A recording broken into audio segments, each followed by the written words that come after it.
The dusty town of Willowbrook had seen better days.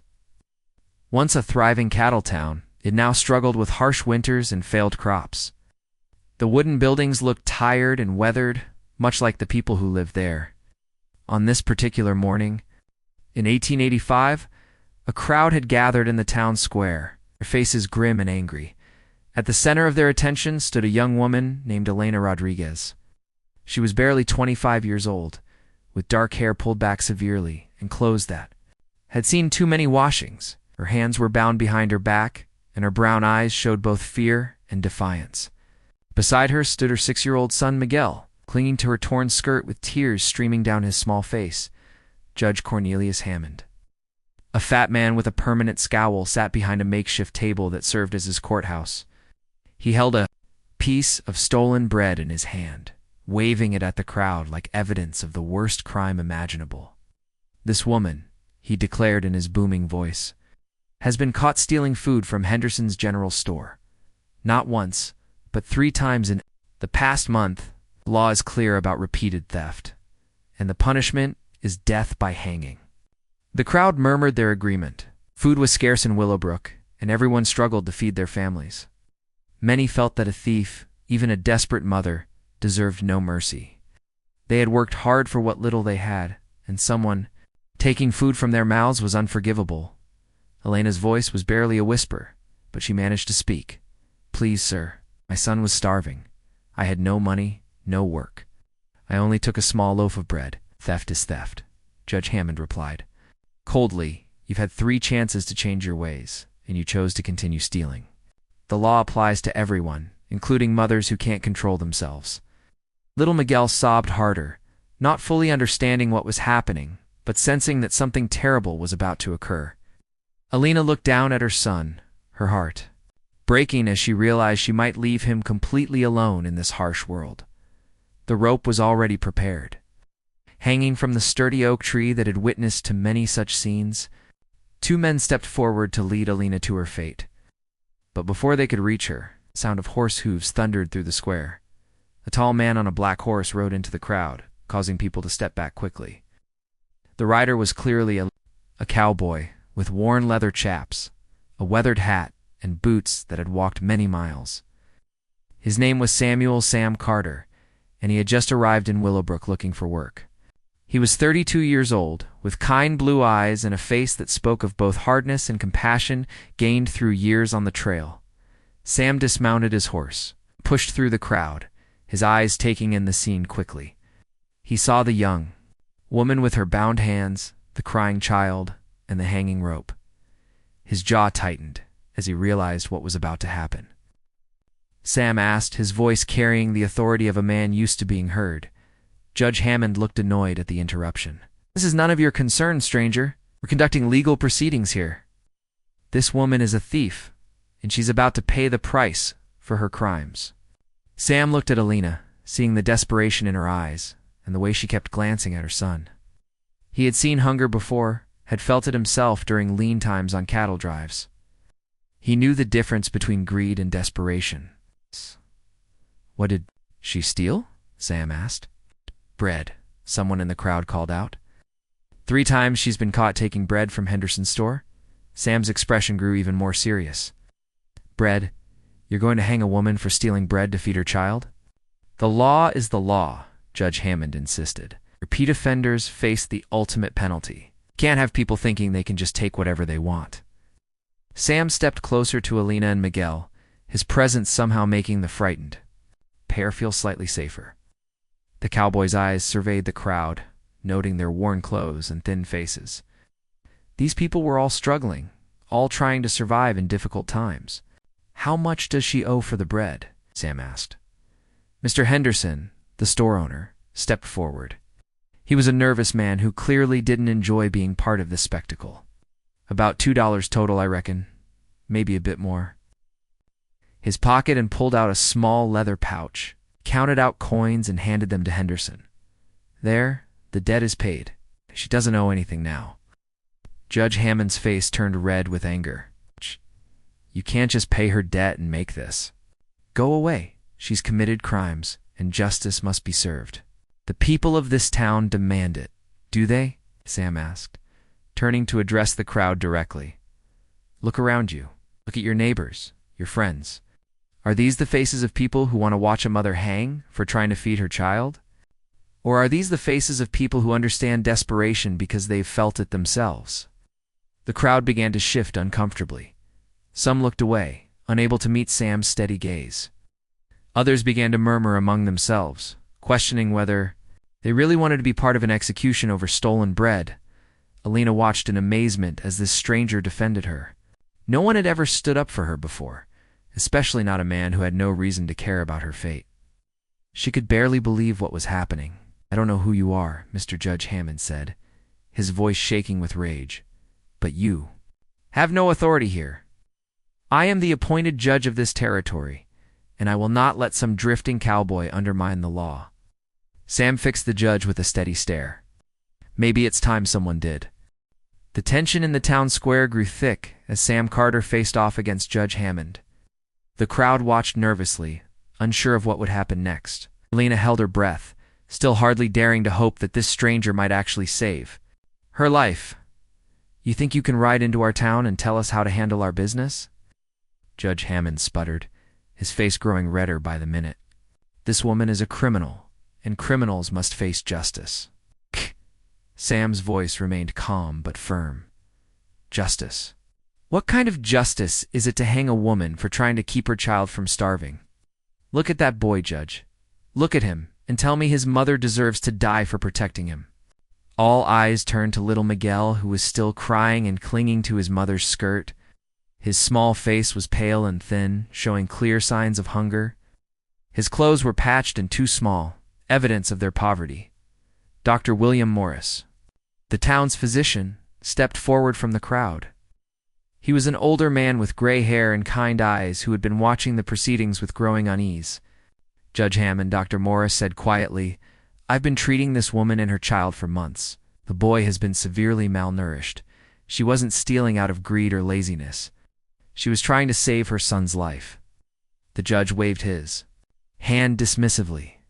Circumstances don't matter. The law is clear about theft. 3 strikes, and the penalty is death. We cannot make exceptions, or chaos will follow. Sam looked around at the faces in the crowd, seeing doubt beginning to creep into their expressions. Many were parents themselves and could understand the desperation of watching a child go hungry. Let me ask you something, Judge, Sam said. When was the last time you missed a meal? When did you last watch your child cry from hunger while you had no way to help? Judge Hammond's comfortable belly provided the answer without words. The man had clearly never known real hardship or desperation. Mrs. Catherine Brennan, a widow who ran the town's small boarding house, spoke up from the crowd. I remember when my husband died, leaving me with 3 small children. There were days when I didn't know how we'd eat. If not for the kindness of neighbors, I might have been driven to desperate acts too. Her words seemed to stir something in the crowd. Other people began nodding and whispering among themselves. They remembered their own difficult times, their own moments of desperation. Sam saw the shift in mood and pressed his advantage. This woman made a mistake. Yes. But it was the mistake of a loving mother trying to save her child. Is that really worth taking her life?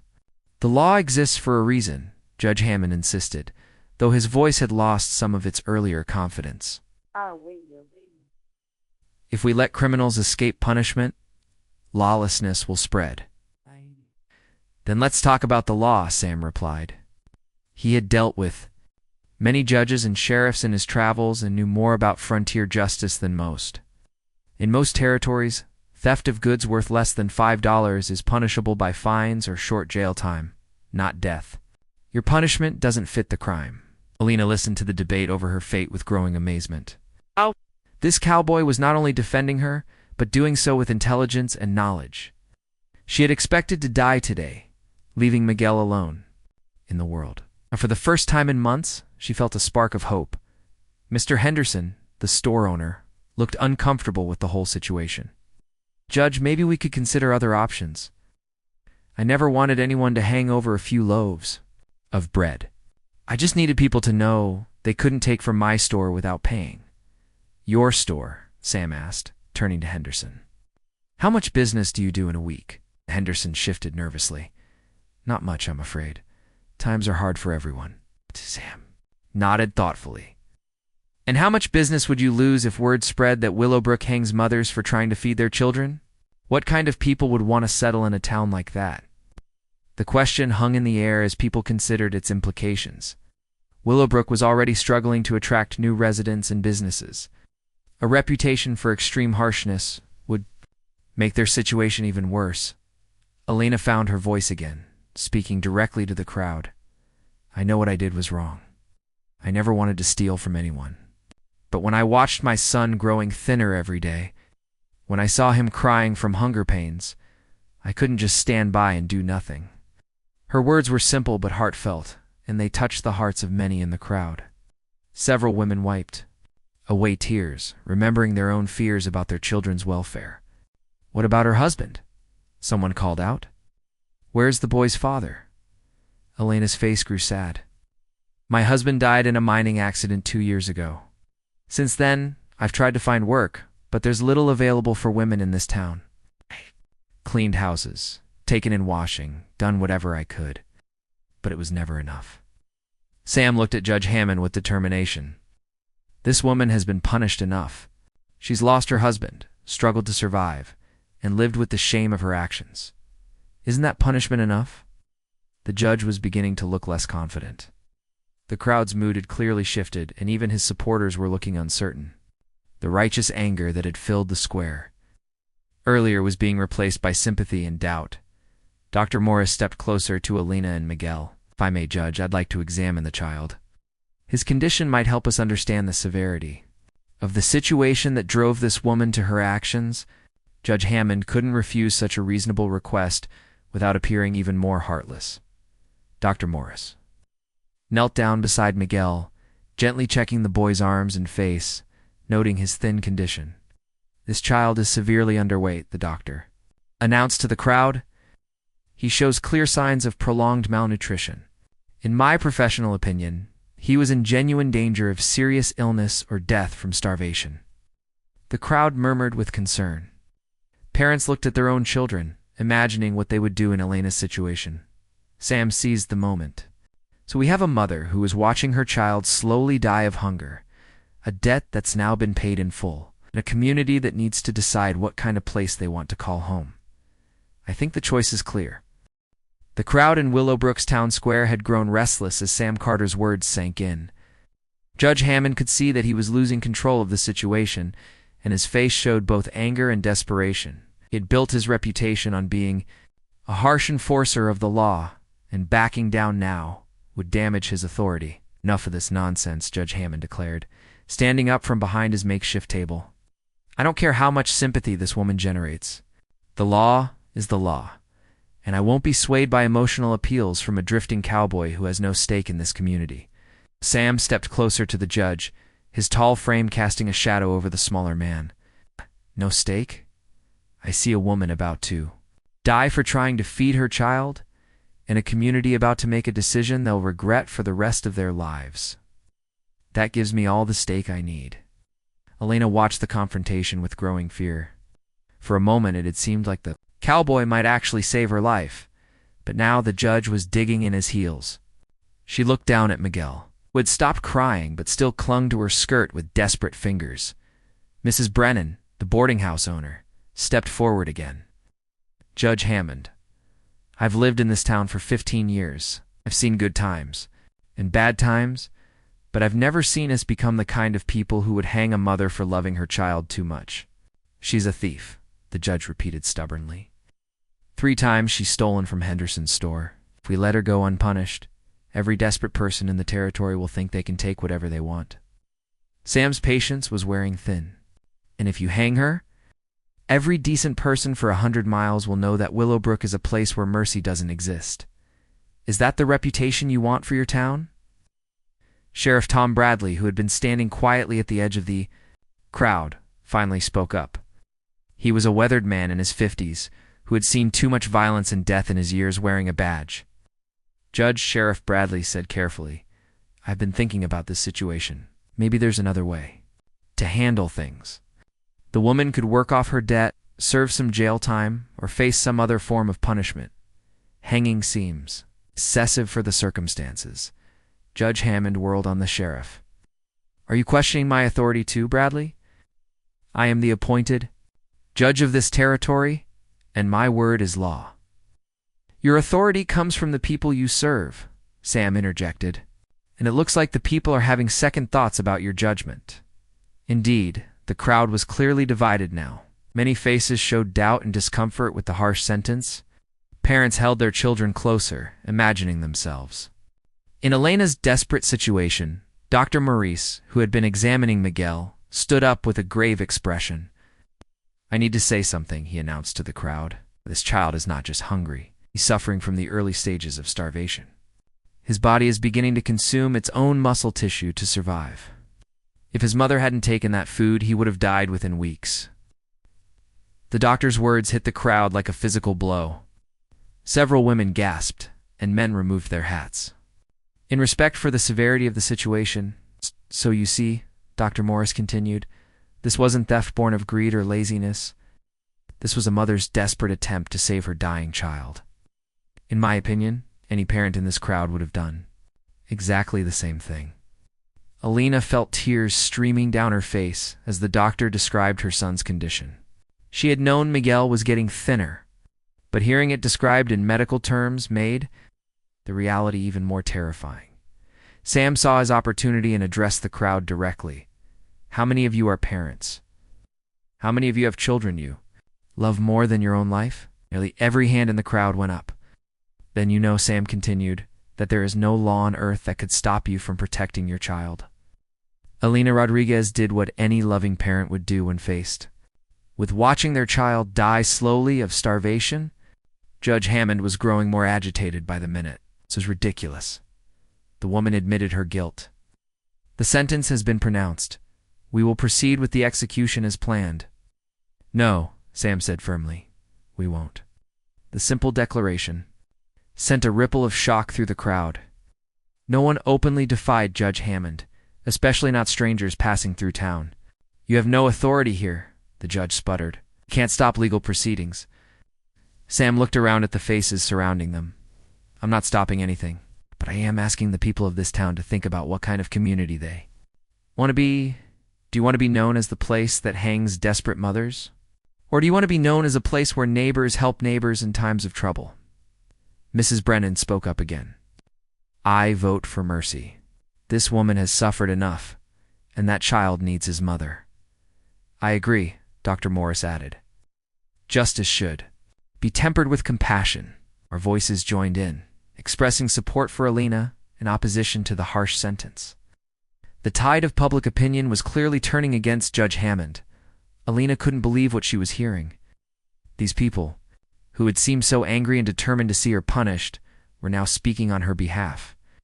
And it was all because of the cowboy who had ridden into town at exactly the right moment. Sheriff Bradley looked uncomfortable with the situation, but seemed to be weighing his options carefully. As the elected sheriff, he ultimately served the people of Willowbrook, not just the judge. Judge Hammond, the sheriff said slowly, maybe we should consider postponing the execution while we review the case. Give people time to think about all the factors involved. Absolutely not, the judge declared. The sentence will be carried out immediately, before any more outside agitators can interfere. He gestured to the two men who had been waiting too. Lead Alina to the hanging tree. Proceed with the execution. But as the men stepped forward, Sam moved to block their path. He didn't draw his gun or make any threatening moves, but his presence was enough to stop them in their tracks. I can't let you do this, Sam said quietly. The confrontation had reached its breaking point. Judge Hammond's face was purple with rage, while the crowd watched tensely to see what would happen next. The standoff in Willowbrook's town square had reached a dangerous point. Sam Carter stood between Alina Rodriguez and the men who were supposed to lead her to the hanging tree, while Judge Hammond's face had turned an alarming shade of red with fury. Stand aside, cowboy, Judge Hammond ordered, his voice shaking with rage. You're interfering with legal proceedings, and I'll have you arrested for obstruction of justice. Sam didn't move. His tall frame remained planted firmly in front of Alina and her son. creating a protective barrier between them and their fate. Then arrest me.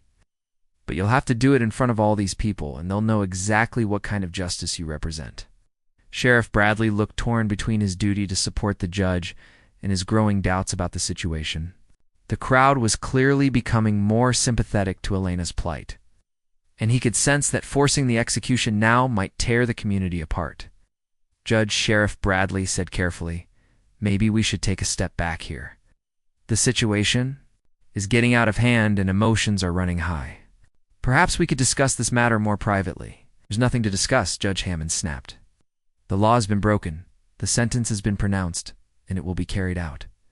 If this stranger won't move, then move him by force." The two men who had been waiting to escort Elena to her death looked uncertainly between the judge, the sheriff, and Sam. They were not lawmen themselves, just townspeople who had been pressed into service for the execution. Neither seemed eager to physically confront the determined cowboy. Elena found her voice again, speaking directly to the crowd that would decide her fate. "Please," she said, her voice carrying clearly across the square, "I know I did wrong. I know stealing is a sin and a crime. But I watched my son getting thinner every day, crying from hunger pains at night. I tried everything else first," I begged. "For work, I offered to clean houses for food scraps.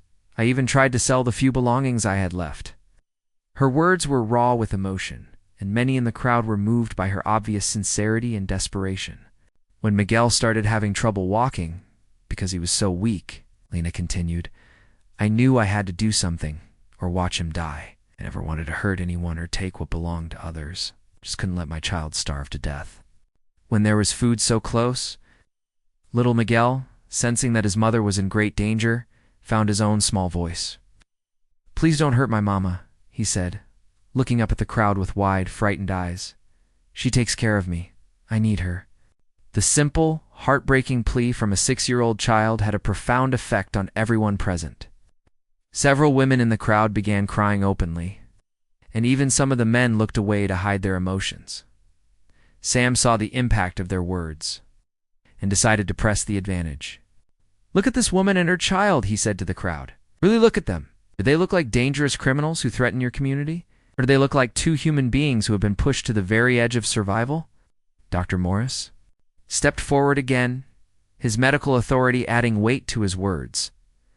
"I want everyone here to understand something. The level of malnutrition I see in this child is life-threatening. This wasn't a case of wanting better food or more variety. This was a matter of basic survival." Mrs. Brennan nodded vigorously. "I remember when the Johnsons lost their farm 3 years ago.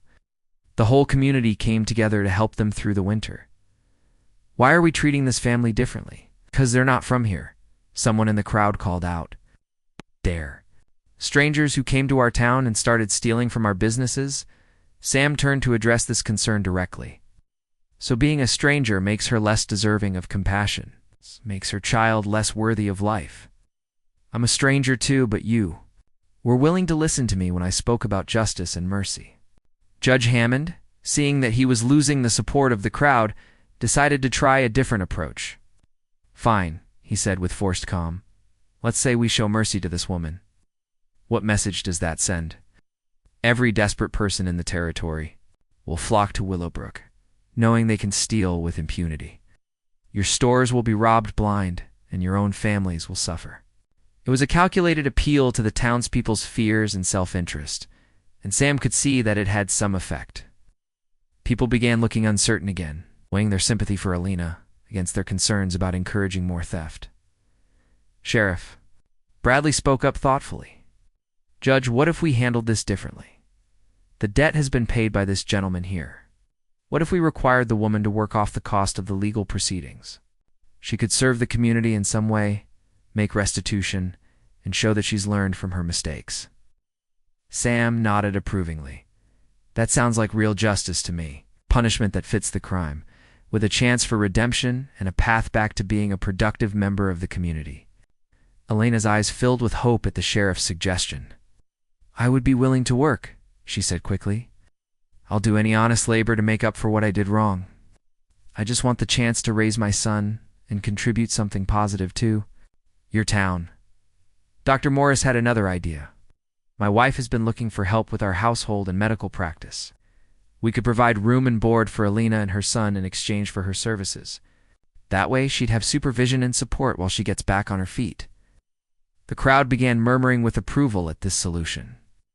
It addressed their concerns about justice while showing mercy to a desperate mother and child.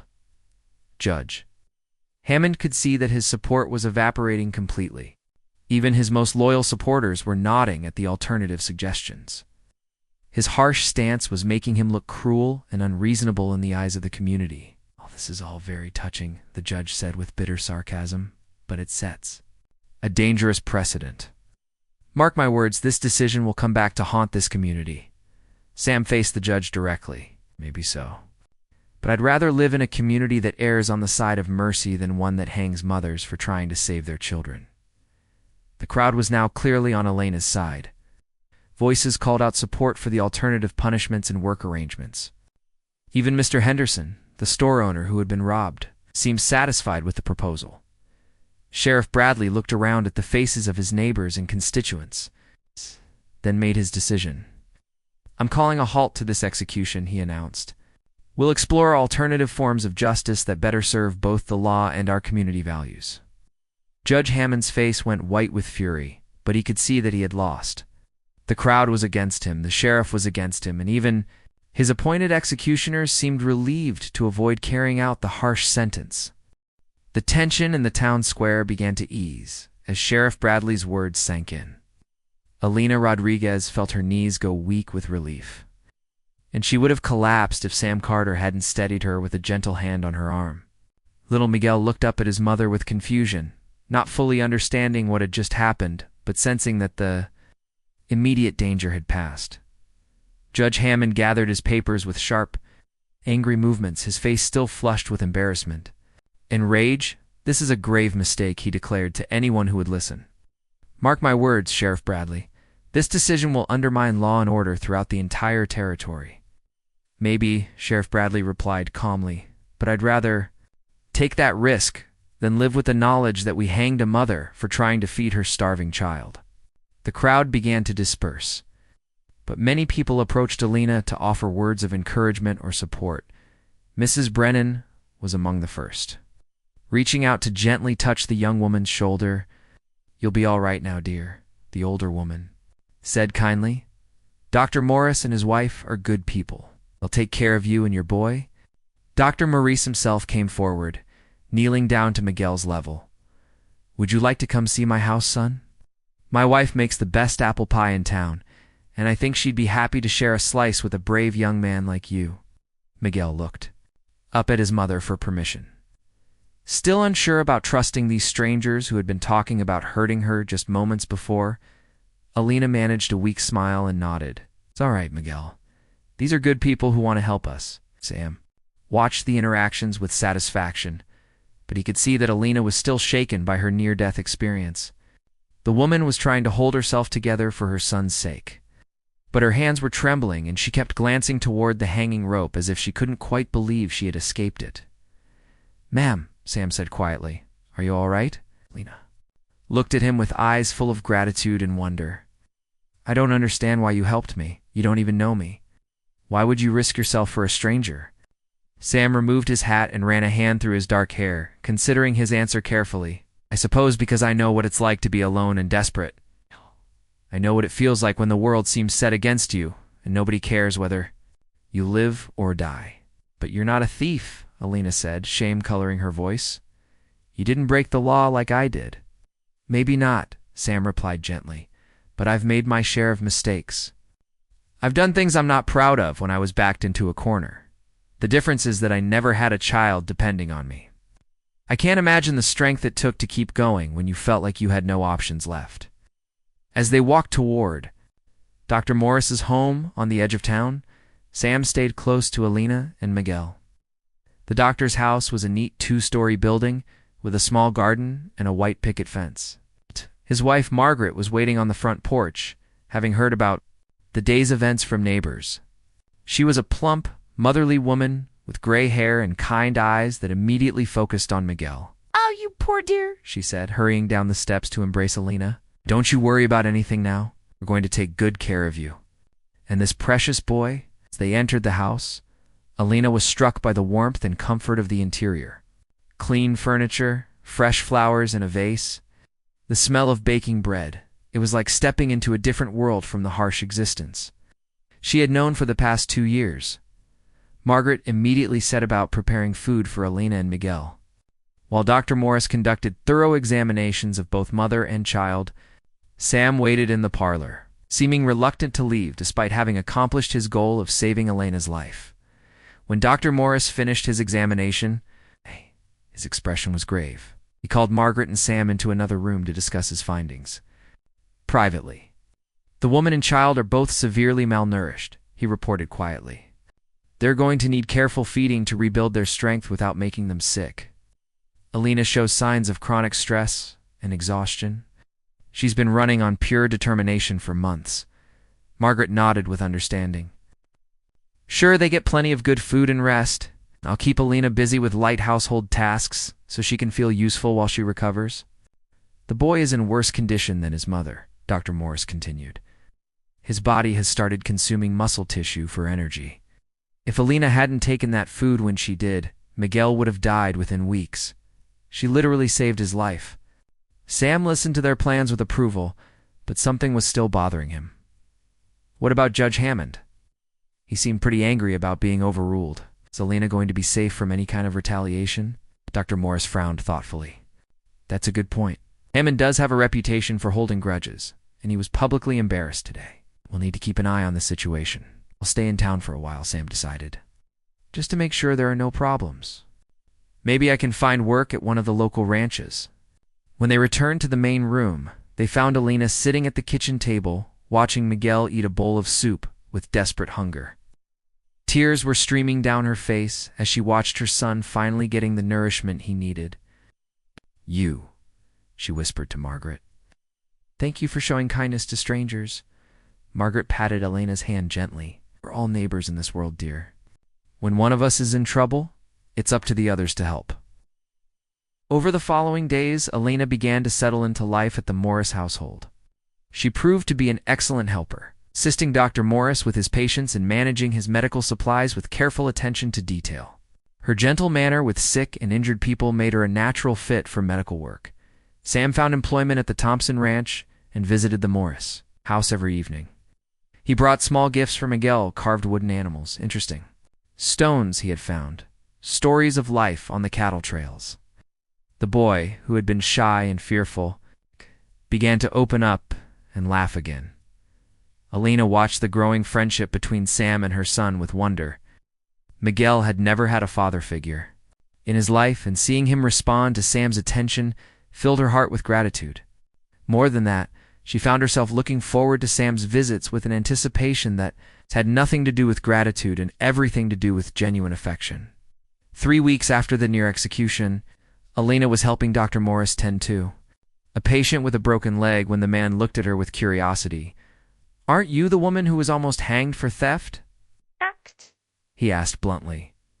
Alina felt her cheeks burn with shame.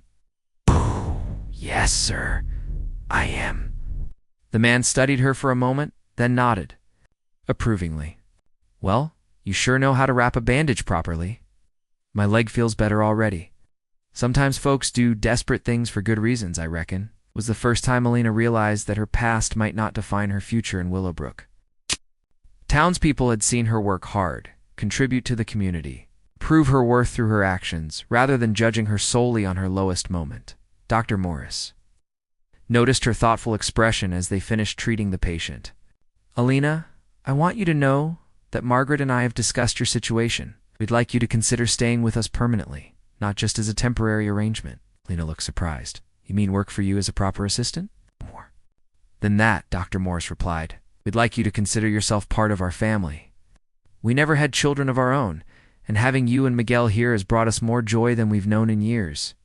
That evening, as Alina sat on the front porch watching Miguel play with the other children from town, Sam joined her with his usual carved gift, this time a small bird that Miguel could hold in his palm. You look thoughtful tonight, Sam observed, settling into the chair beside her. Dr. Morris offered to make our arrangement permanent, Alina said. He and Margaret want us to stay as part of their family. Sam felt a complex mix of emotions at her words. He was happy that Alina and Miguel had found security and acceptance, but he also felt a sharp pang at the thought that they might not need him anymore. That's wonderful news, he said, trying to keep his voice steady. You deserve that kind of security and respect. Alina turned to look at him directly. Sam, I need to ask you something, and I want an honest answer. Of course. Why do you keep coming here every day? You saved my life, you helped me find a safe place to live, and you've been kinder to Miguel than his own father ever was? But you're a free man with no obligations to us. Why do you keep spending your evenings with a woman and child who aren't your responsibility? Sam was quiet for a long moment, watching Miguel chase fireflies in the gathering dusk. When he spoke, his voice was soft but sincere. Because for the first time in my adult life, I've found a place where I feel like I belong. It's not just a job or a roof over my head, but people who genuinely care whether I come home safe each day. You and Miguel have become the most important part of my life, Alina. I keep coming back because I can't imagine being anywhere else.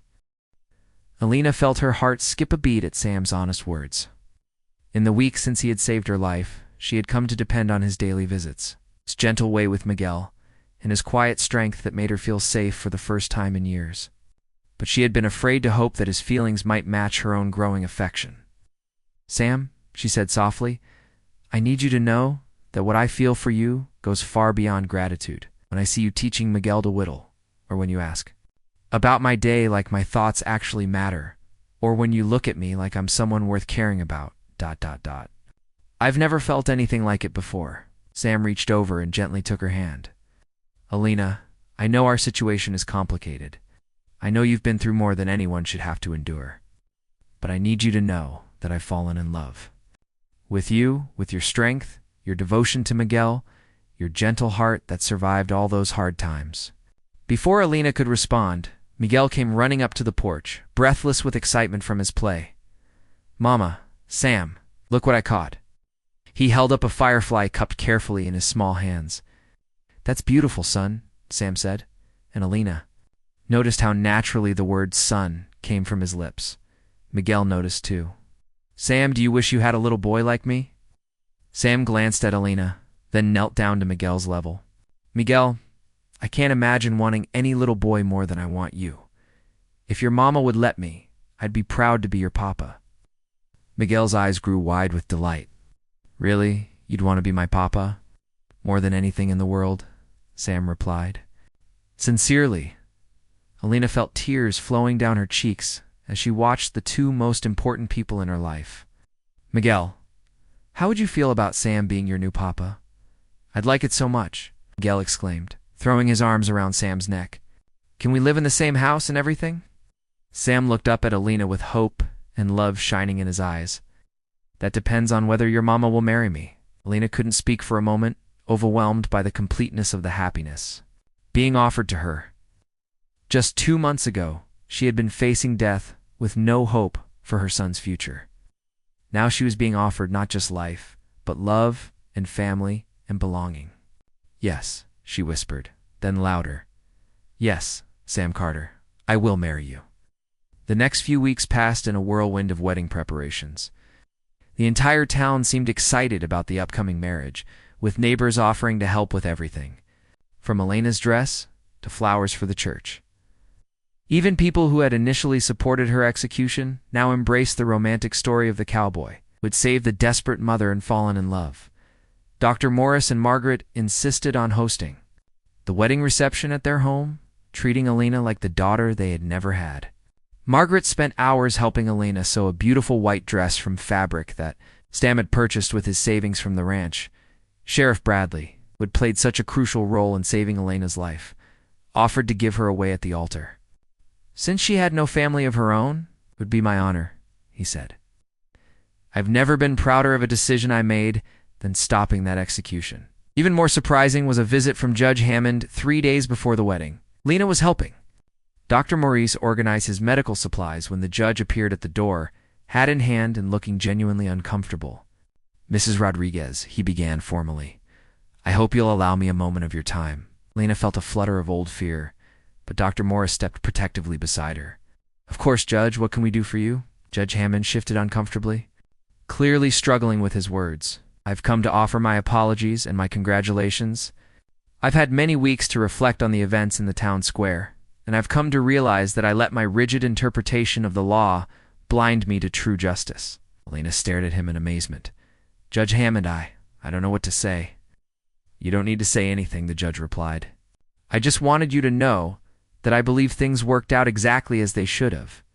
Mr. Carter showed real wisdom that day, and you've proven through your actions since then that mercy was the right choice." He paused, then added, "I'd like to request an invitation to your wedding if you'd be willing to have me there. I think it would do my soul good to witness the happy ending of a story that began so darkly." Elena looked at Dr. Morris, who nodded encouragingly. Judge Hammond, you're welcome to attend. I believe in forgiveness, and I appreciate your honesty in coming here today. The wedding day dawned bright and clear with the kind of perfect spring weather that felt like a blessing. The small church was packed with townspeople, ranchers, and even travelers who had heard the remarkable story of the cowboy and the woman he had saved from the gallows. Elena walked down the aisle on Sheriff Bradley's arm, wearing her beautiful white dress and carrying wildflowers that the school children had picked for her. Sam stood at the altar in his best suit, his face glowing with happiness as he watched his bride approach. Miguel served as ring bearer, proudly carrying the simple gold bands that Sam had purchased. Dr. Morris sat in the front pew with Margaret, both of them beaming like proud parents. Even Judge Hammond was present, sitting quietly in the back and nodding approvingly as the ceremony proceeded. When the minister asked if anyone objected to the union, the church remained completely silent. This was a marriage that the entire community supported and celebrated, as Sam and Elena exchanged vows, promising to love and protect each other through whatever challenges life might bring. Many in the congregation thought about how dramatically their lives had changed. Elena promised to honor and cherish the man who had literally saved her life, while Sam vowed to love and protect both Elena and Miguel for all his days. When the minister pronounced them husband and wife, the church erupted in cheers and applause. As Sam kissed his bride, Miguel clapped loudest of all, delighted to officially become part of a real family. The reception at Dr. Morris's house was a joyful celebration that lasted well into the evening. The entire community had contributed food, music, and decorations. Sam and Elena danced to fiddle music while Miguel ran between the tables, accepting congratulations and gifts from well-wishers. As the evening wound down, the new family prepared to move into the small house that Sam had purchased on the edge of town with his savings. It wasn't large or fancy, but it was theirs, a place where they could build their life together. Later that night, as they tucked Miguel into his new bedroom in their own home, Elena marveled at the completeness of their transformation. A husband who adored her, a son who was healthy and happy, and a community that had fully embraced them. "Mama," Miguel said sleepily, "tell me the story again about how Papa Sam saved us." Lena smiled and sat on the edge of his bed. "Once upon a time, when your mama was in the most terrible trouble and thought nobody in the world cared about us, a brave cowboy rode into town, ... As Elena told the story that had become Miguel's favorite bedtime tale, Sam listened from the doorway with wonder. He had ridden into Willowbrook that morning, looking for nothing more than work and a meal. Instead, he had found something far more precious, a family to love and protect, and the deep satisfaction that came from knowing that sometimes one person's courage to do what's right could change everything. The little house filled with the sound of Elena's gentle voice telling their story, Miguel's sleepy questions, and Sam's quiet contentment. Outside, the prairie wind whispered through the grass, but inside, the Carter family was warm and safe and complete. They had learned that love could triumph over fear, that mercy was stronger than harsh judgment, and that sometimes the most beautiful families were the ones that chose each other rather than being born together.